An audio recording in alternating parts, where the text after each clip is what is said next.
পশ্চিমবঙ্গে মেয়েদের বেশি রাতে বেরোনো উচিত না, এই বক্তব্য এখন ট্রেন্ডিং এ চলছে। আপনারা সবাই দেখেছেন ভারতবর্ষের ইতিহাসে একজন মুখ্যমন্ত্রীর এই বক্তব্য। আমাদের দুর্ভাগ্য তিনি আবার এই রাজ্যের পুলিশ মন্ত্রীও বটে। আর তারপরে বিভিন্ন রাজ্যের ছেলেমেয়েরা যেখানে পড়তে আসে, এবং তাদেরও আমি অনুরোধ করব রাত্রির বেলা না বেরোতে।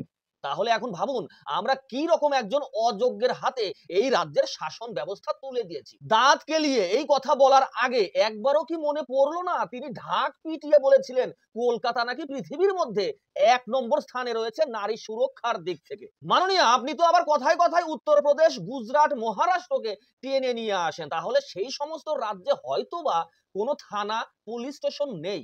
আপনি বা তাহলে এই রাজ্যের মধ্যে থানা রেখে কি করবেন বলুন? আপনি একটা কাজ করুন, সবগুলো থানা আপনি তুলে দেন আর সেখানে আপনার পার্টি অফিস বানিয়ে দিন। আপনি একজন মহিলা মুখ্যমন্ত্রী এবং পুলিশ মন্ত্রী হয়ে যদি নিজের রাজ্যের মেয়েদের সুরক্ষা দিতে ব্যর্থ হন, তাদেরকে যদি ঘরের মধ্যে তালাবন্দি হয়ে থাকার পরামর্শ দেন, তাহলে আপনার মতো মুখ্যমন্ত্রী এই রাজ্যে কতটা যোগ্য? আপনার এখন কি করা উচিত বলুন? আপনার রাজ্যের মেয়েদের কোনো সুরক্ষা নেই, তারা বাইরে বেরোলেই অঘটন ঘটে যেতে পারে। এই কথা দাঁত কেলিয়ে স্বীকার করার আগে আপনি পদত্যাগ কেন করলেন না? তাহলে বন্ধুরা, এই রাজ্যের মেয়েদের যে সুরক্ষার বাস্তব চিত্র তা আপনাদের সামনে।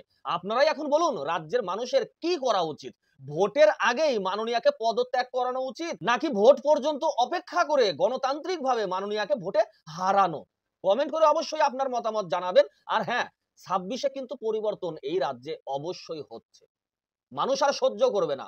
তাই ভিডিওটা শেয়ার করে সকলের মাঝে এই ভিডিও, এই বার্তা ছড়িয়ে দিন। ভালো থাকবেন, সুস্থ থাকবেন। নমস্কার।